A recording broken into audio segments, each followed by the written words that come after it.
everybody. But now we're live on Facebook and all across all the streaming channels, ready for our bite-sized conversations. It's so good to be here. And I should probably do the intro. So hi, I'm Jenni, everyone who is joining us for the first time. I'm from Elephant in the Room Consulting, and I'm very excited to join Kylie Mowbray-Allen, my digital BFF, for our bite-sized conversations every Friday morning at 9:15 New South Wales time, 8:15 in Brisbane today. Awesome. How are you today? Jenni, I'm great. How are you? It's been a really good week. The weather has been so muggy and disgusting because it's getting into summer and it's that kind of terrible stickiness. But I've had an amazing week. I spent first start of this week planting trees and painting rocks with amazing people up in central Queensland, and then spending the rest of the week hanging out with my family and doing lots of fun things. Jenni, what's so amazing that we're only 2 hours away from each other, and yet the difference between our lives due to, New South Wales, still we can't really go anywhere and do anything and all of that. And whenever I see your posts and you're flying here and doing this and going to a wedding and out and about, I'm like, wow, we're literally so close, yet living such different experiences. Completely different. No, I know. It's insane. We're really hoping that they open the border soon. It's a bit beyond a joke. At the moment, I feel like Australia is starting to feel like a large version of Europe with 7 or 8 different locations and countries that all live by their own rules and have their own arrangements and decide sometimes to open their borders to each other. Yeah, it's a funny business. I think we need some different languages, perhaps. I believe I live in Queensland. I think we already do. So, Jenni, I'd like to share a big announcement right now in social media world. Not social media marketing world, but social media world of not all social media platforms, but particularly around Facebook, etc. So Facebook has a new name, and that new name is Meta. Now, it's actually, so I'm just going to read it out what Mark Zuckerberg put out there. So the company's apps and brand names stay the same. So, for example, we still call Facebook and Messenger and WhatsApp, etc. But the new North Star is to help bring the metaverse to life. So the company will be metaverse first, not Facebook first. So what he has said in his Connect 2021 live streaming event, it says from now on, we will be metaverse first, not Facebook first. That means that over time, you won't need a Facebook account to use our other services. I think that's amazing. I know a lot of people that don't want to use Facebook, but I'm trying to get them using Messenger. And, Messenger is such a great platform. So it's really annoying that, they have to set up Facebook when they actually don't want anything to do with it. So that's a really cool thing. So he says, as our new brand starts showing up in our products, I hope people around the world come to know the Meta brand and the future that we stand for. He says, I used to study classics, and the word meta comes from the Greek word meaning beyond. And for me, it symbolizes that there's always more to build and there's always a next chapter to the story. And I often talk, Jenni, as do you, about evolving your brand. So this is a great example of that.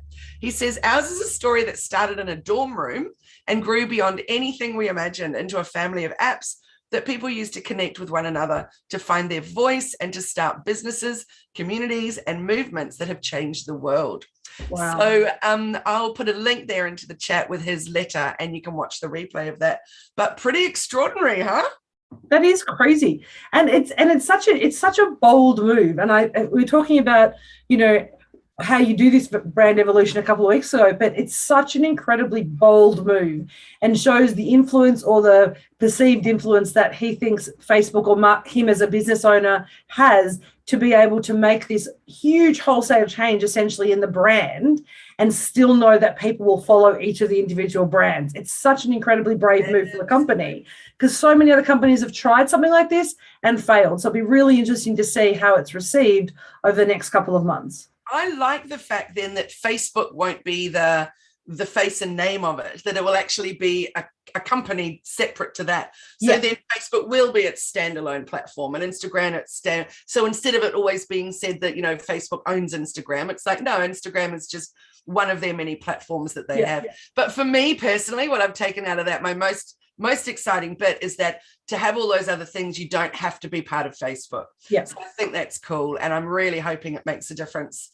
And it's him listening to his audience, isn't it? It's him recognizing that actually the feedback, and there has been such a feedback and pushback on things like Facebook and Messenger. And it's a really good example for us with our child, with my child, is that, we don't want them on Facebook because they're too young, and we don't want them to be exposed to that whole social media piece. So we've created that kids messenger account so they can chat, but that actually has limitations to itself. So because they had to have a Facebook app beforehand and it has to be linked to a Facebook account, having a standalone things like Messenger is really great for kids to be able to start communicating and find a really secure way to communicate with their friends without having to worry about the social media at such a young age. Yes, absolutely. I totally agree. Jenni, sorry for my rustling around, but I dropped my tea bag into my thermos. I was just trying to do a discreet little grab my bits, but anyway. So we've had a really funny week this week, haven't we? Because I've been talking before we caught up with, and this is actually, this metaverse and this idea of changing to meta is actually a really interesting point in time, because we were going to talk about when is it a time to grow your business. And it's interesting because essentially we look at what Facebook's done and think, what Mark Zuckerberg's done, and gone, it's just a new ploy. But what he's really doing is setting up a new empire, setting up his business and growing on an exponential level. So he's gone from saying, this is my company and these are the business units, to saying we have a whole new company and then 4 or 5 individual companies that sit underneath them that are all responsible to their own kind of vision and mission and staff. And it actually allows him now to manage this overall company structure and actually change the priorities based on how the market responds, how he wants to grow, and also produce new products that will actually align rather than be in competition with. Absolutely. And Mari Smith, who is the Facebook queen, she said, what do you think about it? There's lots of possibilities like metaverse, meta apps, meta AI, meta avatar, meta humans. It's like, what's coming at us? It's pretty crazy. And look, we have those already. Look, you have your little avatars and your emoji and your own versions of yourself that we're starting to do. So a lot of those things have already been started to happen anyway. But this is really now just putting a structure around it, isn't it? Yeah, so I liken it to like an umbrella. So there is the fabric part of the umbrella is metaverse now, and then underneath, or meta, is it metaverse? Did I just say? Just meta. Oh no, he says we will be metaverse first, not Facebook first. Yeah, but that's a little bit confusing, isn't it?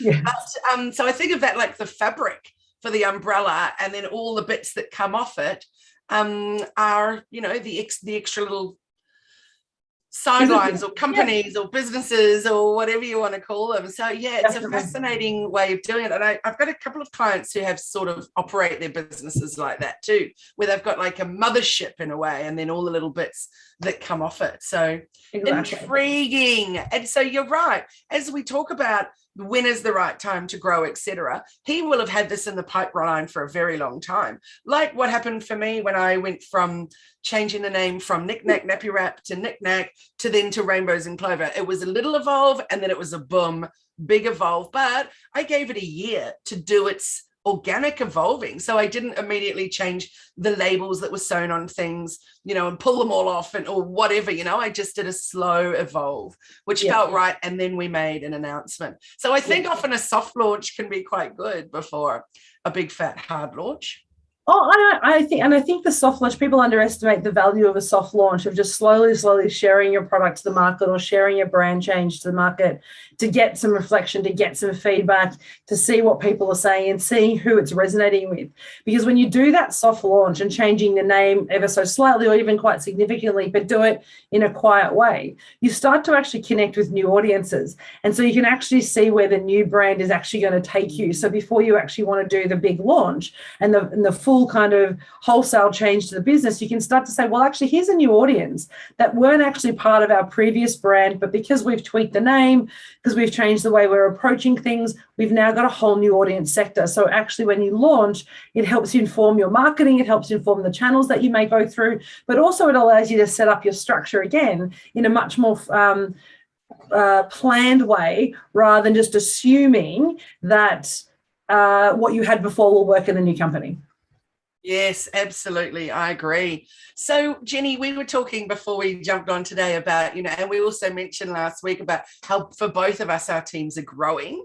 And so, great opportunity to talk about how do you know when is the right time to bring in a staff member and how do you go about it? And recently I had Karen Hillen from my HR partner as a guest speaker on Positive Passionate Businesswoman, talking about all the bits and pieces that people don't even realize, whether you have an offshore staff member or a local staff member, etc. There's so much that needs to be looked at in terms of company culture documents and sharing so that you're all on the same page, so that also if problems arise, you've got systems in place to be able to deal with it. So basically managing expectations, but right from the very beginning, having agreements and just clear understandings, but also really important, particularly when you've got remote teams, that you have regular catch-ups. So you're not all just out there floating on your own little island, so that you still feel part of a team. So when do you feel is the right time for you? Because I know for me, often I've only thought about, we need to expand our team when we're literally, flapping around like little duck legs under the water and go, wow. But in a perfect world, I think we actually need to be looking at our forecasting and going, right, the next 3 months, for example, we've got some really big growth plans in place. So actually, let's put someone in place so that we can take the time to train them up properly and bring them on board. But what are your thoughts around that? I think it's a bit of both. And as you say, I think it's about forecasting and planning. I like to be a good planner and schedule things. So at the moment, most people will say, well, I can't afford to have someone new, so I won't hire anybody because I'm at that point where I've just got enough and the revenue's enough and the cash flow is enough that I can cover myself or my staff that I have, but I can't stretch it enough to that next person. That's actually the point where you start having the conversations. When you feel yourself starting to get busier, but you think you're at that pinch point of, can I afford it? Well, now we know we hate that term, can I afford it? But can the business cover the cost? Often what you're looking at is the cost benefit of your time. So for someone like you or I, where we're coaches and we're essentially paid for our time in some respects, and not necessarily by the hour, but there's a value around our hourly rate. So when your hourly rate is starting to get significantly higher than the volume of work, that's the time to say, well, maybe it's time to bring someone else who is technically good at the administration or the scheduling or the planning, so I can do the face-to-face delivery. That allows me to frees me up, and then actually that creates opportunity, because my time is then spent maybe 10 hours away from admin and I get 10 hours at my coaching rate, in which case that immediately is going to pay for that 10 hours of new staff. So when you actually, so there's a physical kind of, I'm under pressure, I just can't do it, need to hire someone and we'll work it out later. But there's actually that conscious discussion to say, I know that I can get paid I can get charged out for a better term. I can sell more product if I'm not having to do these things. And then you say to yourself, how much do you think I can sell if I had 10 hours a week back? And when I've had that conversation with clients to say, well, if you released yourself 1 day a week from doing admin, what do you think you do in that time? And they said, well, look, I could probably run another coaching program, or I could actually do 3 coaching sessions in that day, or I could do this work. And I said, cool, well, how much would that give you as a revenue? And they might say that might be $1,000 or $3,000 or $10,000 if it's a big coaching program for 1 day. And I say, okay, so if you had that 1 day off and were able to do that, could you afford another VA? Could you afford to hire an administration assistant? Could you afford to hire a marketing manager to do your work? And they're like, actually, I could. So it's actually recognizing that by releasing your time and recognizing the value of your time for the business, not just you, this is the business cost. Because the reality is what we decide we're charging ourselves out at is our notional fee, right? It's what the market will pay. But it's a cost benefit analysis of the business. So for me, we just grew. We just grew. We've gone from, we had the amazing Macy, who's been with me for almost a year now and has been incredibly and able to release me. And so by having Macy on board and it's supporting me, my business has doubled this year. And so we've just got something, which is incredible. Jenni and Macy. Which is amazing. And in the next month, because we've actually now got an amazing new starter, so Brian, and we've now got Kelsey on board who's supporting me and one of my other clients, we know that by having them on, I can actually now let go of a lot of stuff because I know Macy will make sure that that's coordinated because I trust Macy implicitly. So it comes to trust and culture, so stuff that Karen definitely spoke about. So now I know that I can think of all the amazing opportunities that now I can work on, because I'm not worried about administration. Have I done this email? Have I sent that? Have I done this follow-up? We'll have a team to do that for us. So it's looking at what we can achieve now, but then actually imagining and wondering, what would we achieve if we just had 3 hours, 5 hours, 20 hours a week back? If that opportunity is huge, that's the time where you go, I'm going to lean in, I'm going to find a way to find this money. I'm going to reduce my salary maybe for a month to pay for someone, because I know that'll pay off within the next couple of months. So it's about being brave, I think. Oh, yes, exactly. And going, 100%. You know what? I know I can do this. And because you've got someone else's life at stake, it's their livelihood too. So you know you've got to meet those, obligations every single week or month, or however you pay. But yeah, being brave enough to say, I am determined to make this business grow, and I know that with support and help, that's pretty much going to be the only way that I can make that happen, because I don't have any more hours in my week. You don't either. So by having support staff to help us do what we do best is just vital to growth. So I am always intrigued by those people that constantly say, can't afford it. And I'm kind of like, you really can't afford not to. 100%. And I think that's the conversation people have. There's two parts of that. People like to feel busy. The reality is we've created this connection with busyness, saying, how cool am I because I'm so busy all the time. And I don't particularly want to automate my business, because for me, the face-to-face connection or the conversation connection is actually what I deliver and what I love to do. So I'm not looking to fully automate, in which case I could sit back drinking lattes all day. Not that I drink coffee, but if I did, and something else happens. I want to have connections with my client. So if my business is about me providing impact and change, then the hours I need to spend on the business and in the business should be on creating impact and change. Yes. And so my question is, the way that I phrase it is, what are you doing with that time? I guess it's almost like if you're going on a diet. People say, oh, I eat okay. I'm really good with my food. And then you say, write down everything that you eat each day. And after a week, they realize, holy crap, there's a lot of stuff that I probably shouldn't be doing in there. And then you start to make the change. If you did the exact same thing with your hours of the day and said, okay, for 1 week, I want you to write down every task that you're doing. So, and then what I want to ask is, what are the tasks that you have to do? And what are the tasks that someone else could do with a little bit of training? And what tasks are not dependent on you actually doing that you still do because it's habit, because you feel safe, because it's your procrastination task. I don't know if you have those. They're the tasks that you keep because you're like, oh no, I need to do that because it makes me feel so important, or because I don't really want to do the important stuff. So I go back to my procrastination tasks. For me, that's cleaning my office. For me, that's reorganizing stuff. I always have some procrastination stuff that I do when I want to, oh no, I'm so busy. Oh, let me go do something over here. Yeah. They're the things that you want to plan. If you look at what your diary says and go, oh, wow, actually, for my 60 hours or 40 hours a week that I thought I was so busy, 10 hours is just me filling time. So hang on, can someone else fill that stuff for me? And then what would happen if I had 10 hours back? Can you imagine what you could do with 10 hours of productive client-facing or delivery work a week? That's huge. That's Absolutely. A huge... An average coach, let's just go anyone on the call, an average and mid to range coach, let's round it up, $200 an hour, round it to an easy number. $200 an hour, you have 10 hours of productive work available a week. That's $2,000 a week that you can get back as an opportunity cost. And how much does it cost to hire a new person? For most cases, it's not $2,000 a week. So that's the way that we have these discussions, because it has to work for you, but you have to be brave. You have to be like, I'm just going to do it. I need to grow my business, or you don't. But if you want to, then you need to make those sacrifices to some extent and feel a bit of pinch. I just had a discovery call with somebody yesterday, and we were talking about all these different opportunities. She's just about to launch this new business, which is a clothing brand.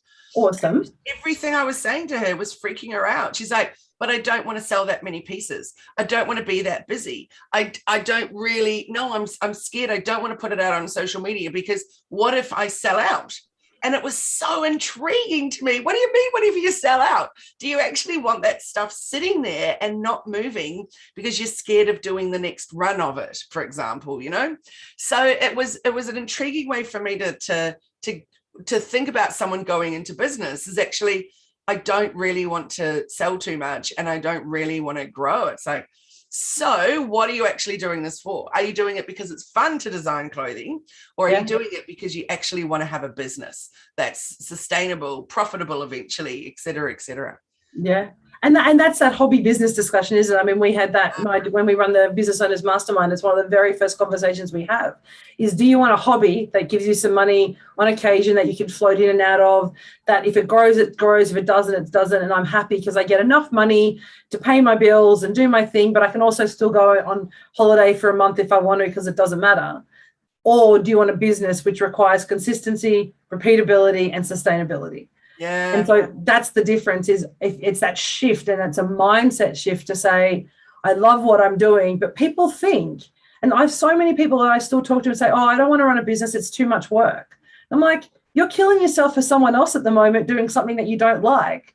And you have this amazing idea about doing something that you love, that you do really well, that if you actually committed to, you'd get better impact, greater impact for yourself, your community, and your family, without having to do it for someone else. Really? And they're like, oh, that's that kind of mindset shift of how do we move from hobby to business? And that's part of that growth. That's that question too, is when is it time to grow? We're talking about new staff, but when is it time to grow is also about saying, when is it time for me to go from being a hobby to maybe a sole trader, to maybe a company, to maybe a chain of companies or a group of companies? That they're all individual growth conversations that decide how are we showing up and what impact do we want to make in the business. This company one has been coming up a lot of late in different work parts of things that I'm doing. Now, I know I was very slow to the party with becoming a company, and it was largely around fear, etc. And of course, as soon as you do it, it's like, actually. Yeah. The only thing for me was it was a far bigger job actually than I had ever realized, and also it cost me a whole lot more because of having to set up a whole new Xero, and there was just a whole lot more involved than I had really been even advised on, I think. But what worries me, Jenni, now that I've done it, is how many people aren't doing it and are actually being advised not to. And isn't it correct that once you're hiring staff, you really have to do it? You've got a whole lot of issues behind the scenes. And so it worries me that, people I've been talking with have already got staff members and yet are still being advised not to become a company yet. It's actually a really pertinent conversation, because we have a common client that we've had that conversation with, and they're being advised not to do it. And my response is, can I get you another advisor just to have a conversation with, to see their thoughts? And often it's about the transition and worried about the transition. But for me, I guess I decided to become a company from literally the day I opened my doors. I had no income, I had no clients, but I thought it's about my intention for what I want to do. This is my long-term goal. This is the asset that I'm building for myself and my family. And it's like saying, I'm going to build a house, but I'm going to build the foundations of sticks. And then eventually when we get big enough and my family grows big enough, I'll put some concrete down. Doesn't work. You have to go and build a whole new house. So I'm very much about, what is the intention you're trying to build? If you want to build a sustainable business, then start the business off right by putting in a structure that fits that long-term plan, not where you are now. And that goes with staff as well. Like when I was at a pinch point when I first hired my first VA, and I was like, oh, should I, shouldn't? And then literally within 1 week of hiring the VA, my brain went, why didn't I do this 6 months ago? Because I'd been saying I needed more time, I needed the support. But what we forget is that growth stage actually creates space and expansion. It doesn't actually make it, so it's that fear factor of what happens if you push the edges. You know what happens? The edges grow. They don't shrink, they don't confine you. And people often think company structures confine you, but it actually then gives you space in your company to then grow your business, to grow, because now you're protected. Now you can take a little bit more risk, because actually you and your family are protected from what happens in the company. And then it's not going to be you and your entire business, your whole home on the line. You can have separation between your personal stuff and your business things, and it gives you permission to take more risk, because the risk to your family is lower.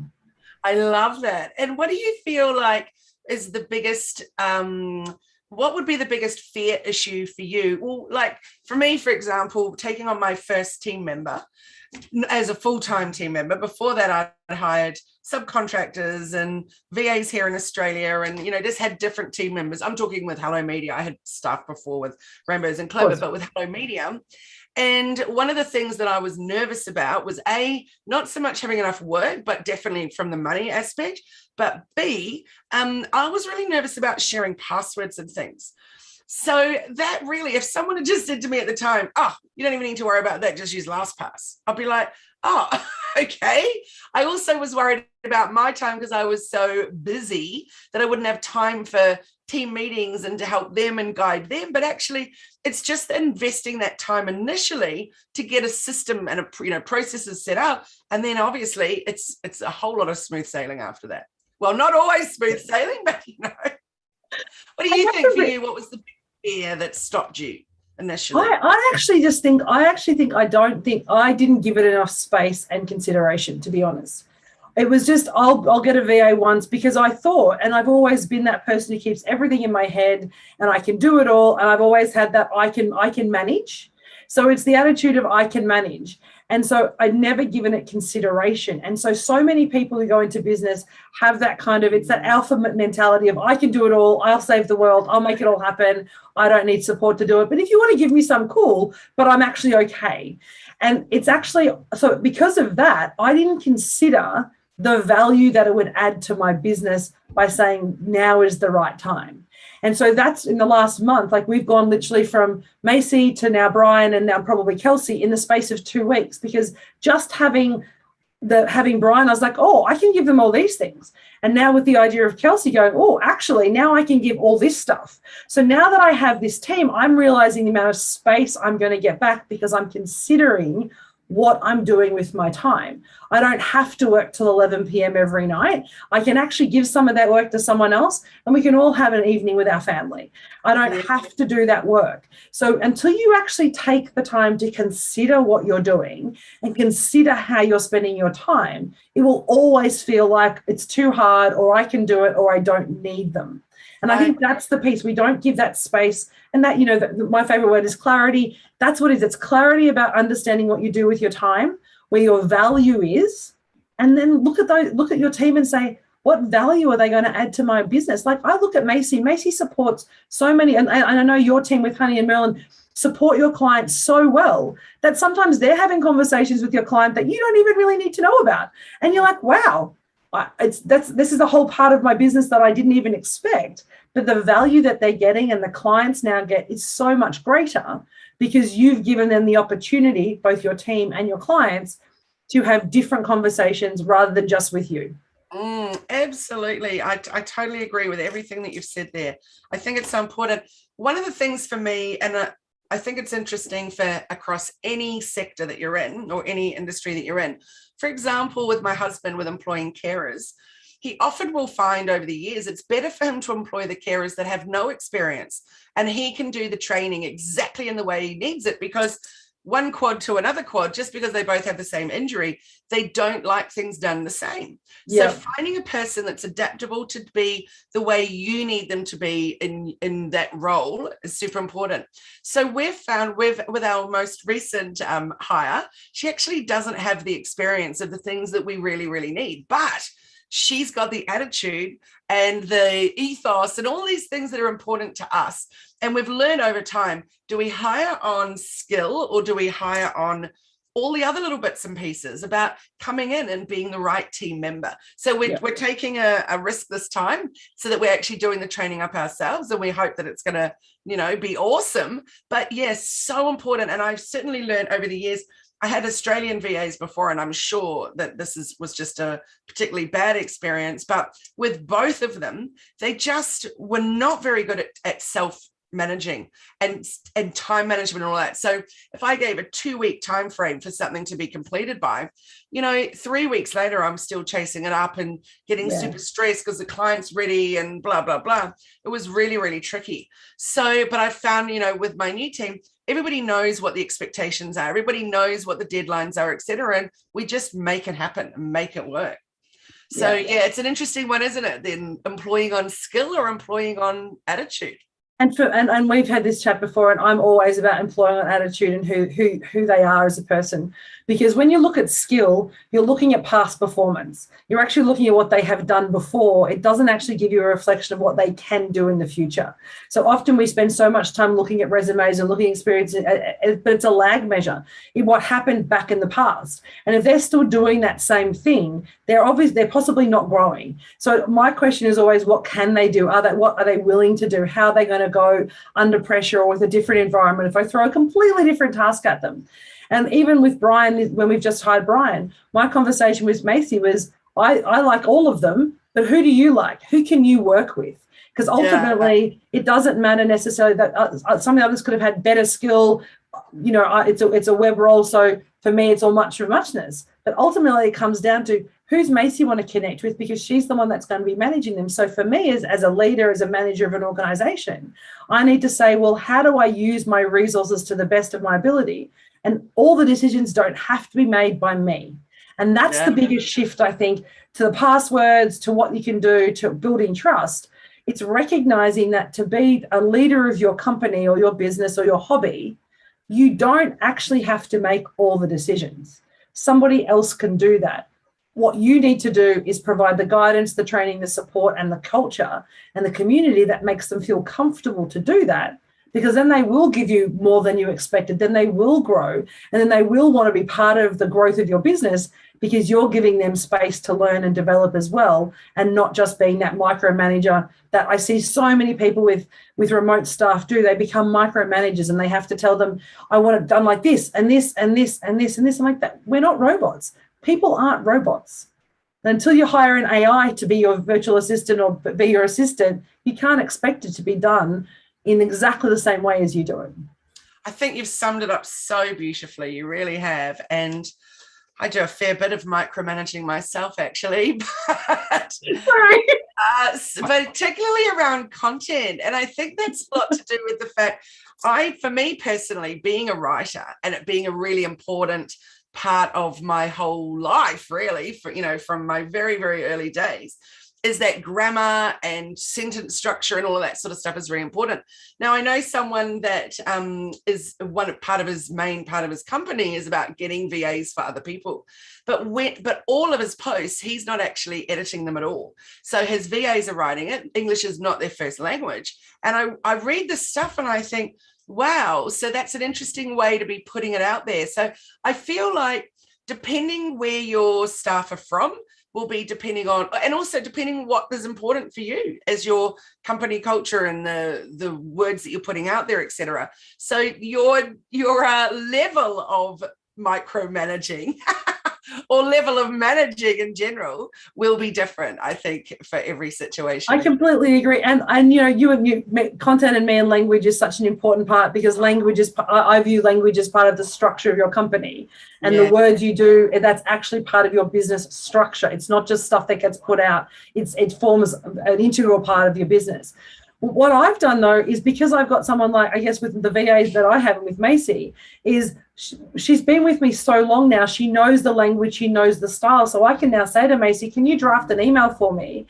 And I'll check it. And because she's watched how we've talked, we've engaged, she's seen the post, she's seen what we've done on the website, the content that comes out is pretty well sounds like me, and I only need to tweak it. So it's about building that trust, and you get to a point where you know that the company language has become so ingrained in the way that we do our work, then somebody can do some of those things for you. And I think that's the point, is recognizing at what point do you go from it's only my language to it's the company language. And when you can evolve your language from an individual to a company language, that's when you're actually able to inspire and engage more people, but also your employees, because they actually feel like their language is part of the company as well.